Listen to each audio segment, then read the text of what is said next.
I know, I'm waiting. I'm waiting for the Minister.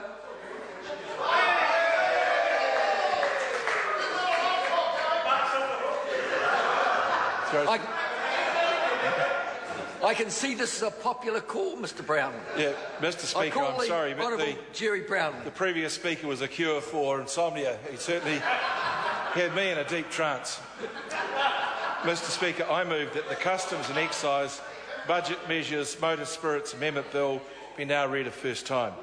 Mr. Speaker, the bill is a very straightforward response to the pressing need for additional investment in the land transport network.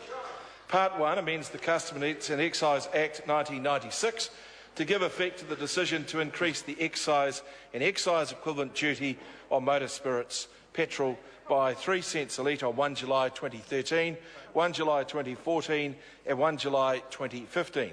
These increases will provide additional revenue that allow the government to continue its significant and much-needed investment in the land transport network. Part 2 of the bill makes consequential amendments to the regulations to increase the rate which duties are refunded to people using petrol and off-road commercial or other purposes that entitle them to a refund. So that would particularly apply to the agricultural sector and also some parts of the tourism sector. Mr. Speaker, road user charges, or RUC, will also increase on these dates by an equivalent amount. The mechanism for increasing RUC is by order in council, so will be done separately to this bill. The increase to excise duty on petrol will raise approximately $90 billion in the year 13-14, and RUC increases will raise around $70 million. This will mean an additional $500 million will be spent on the current National Land Transport Program 2012-2015. Mr. Speaker, all the money collected from these revenue sources is spent on the roads. In particular, the increase will assist developing the state highway network, which is crucial in assisting the economic growth and enabling greater productivity from the transport network. Specifically, the increases will allow the New Zealand Transport Agency to begin work on 4 projects in 2013-14 financial year: the Rangiriri-Tamahiri-Cambridge sections of the Waikato Expressway, the Mackay's to Peka section of the Wellington Northern Corridor, and the 4-laning of the Groynes to Sawyers Arms Johns Road section of the Western Corridor in Christchurch, all these subject, of course, sir, to regulatory consents.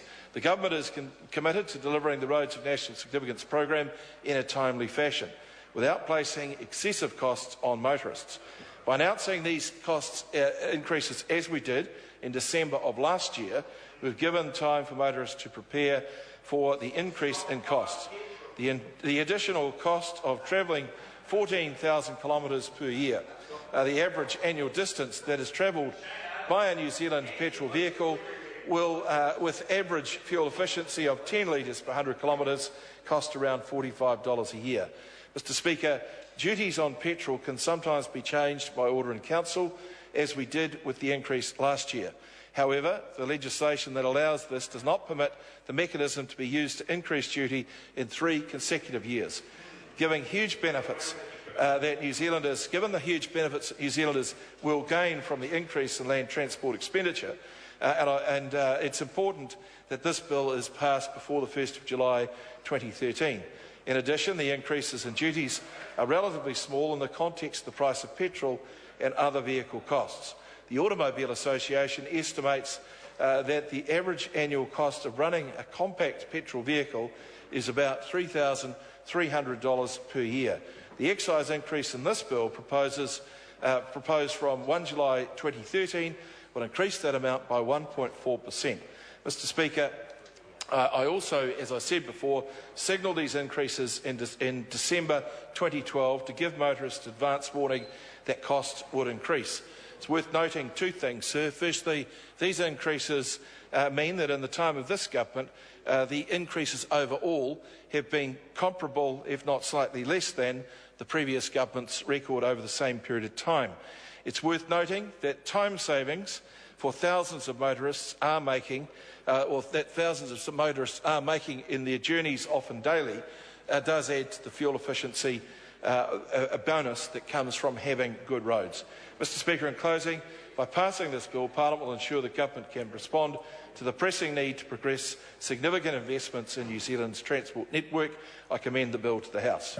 The question is that the motion be agreed to. Ian Lees-Galloway. Thank you very much, Mr Speaker. Back before the